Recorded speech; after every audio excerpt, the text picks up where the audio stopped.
I'm out on a 20-mile ride today on my e-bike to show you real-world situations where e-bikes are safer than regular bikes and why.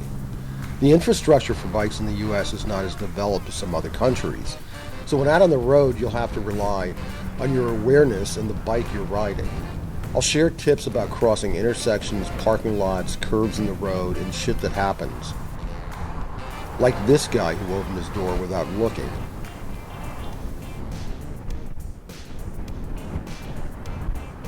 Or this guy who decided he didn't need to stop at the stop sign until he saw how fast I was going and put on his brakes.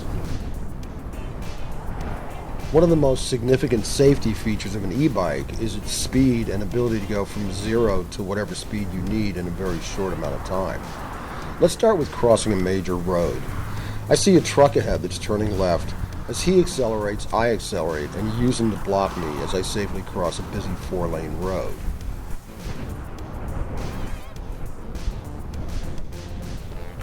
Bike lanes by their very nature are not very wide, so the challenge with riding in them is compounded by all the things that people put in them, not the least of which is garbage day. Again, the e-bike's ability to quickly get around obstacles has helped me on countless occasions.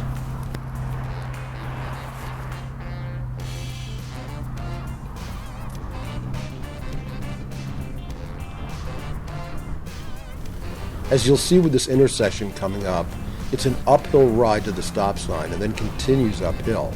Usually cars are coming from 4 different directions, and the cyclist has to go from a standing stop to pedaling fast enough to get through it.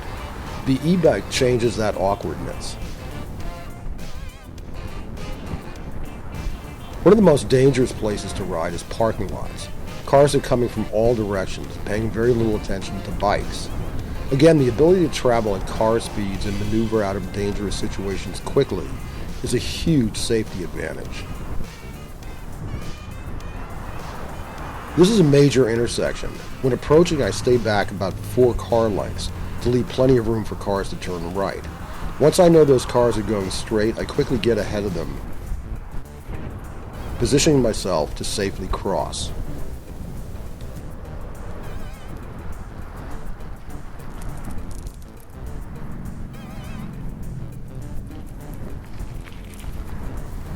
Whenever crossing an intersection, I use the car blocking technique. I spot a car up ahead, judging what queue they are in to cross. I then accelerate to get alongside them. As they move through the intersection, I follow beside.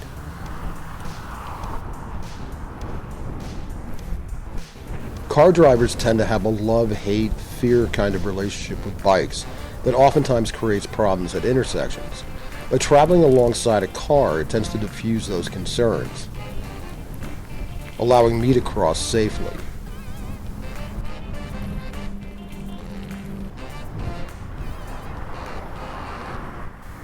The last tip I'll share in this video is curves in the road. Sharing the road with cars and bikes is hard enough, but when sharing a curve, the cyclist tends to go wide and the car tends to lean in, making for a very dangerous situation. I'm coming up to a major curve and find myself behind a cyclist, and rather than pass, I hang back long enough to see if there are cars behind me. It is at this point where cars and bikes traveling together have a big problem.